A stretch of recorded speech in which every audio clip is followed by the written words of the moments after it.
battery tâm yang live keyboard kit lẽ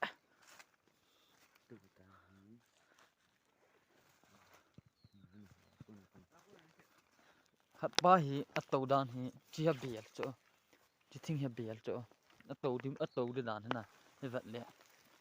chạy tàu chỗ cái tay tôi ở số gì chỗ là sang bia này nè tại số gì chỗ nhẹ chỗ bài nào video lại nè video lại hay là phần này video lại nè mình là video nè tài lại hay nè lại phản nè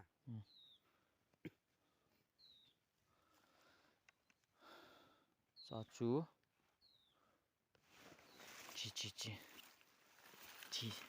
chỉ xem mà nó hiện thì live tiền chứ thôi chỉ live video đúng hay cái là rõ hiến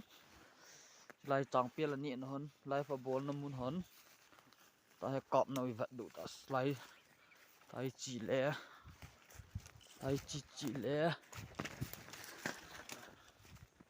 lại ông siêu ông khó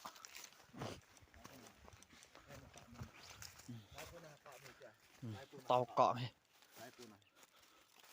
đây cô này hiện nãy trao về lắm nó chịu về nè lại hu bị chứ này loại khiển bọ vậy cho nên hết thị tại mà nó ăn cọp sạch thị tiếng cổ cái gì kia nuôi cò nó hồ khọ nó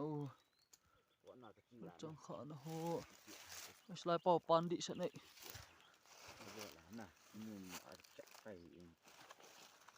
chỉ vạ bèo chứ cái gì vạ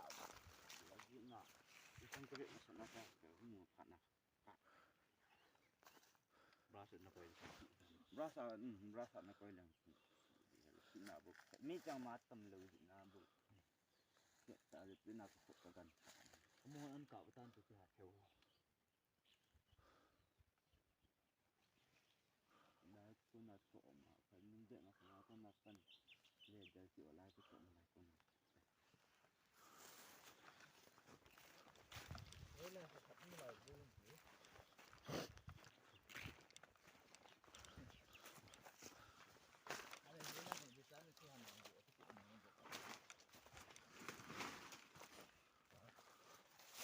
nó chẳng sợ độ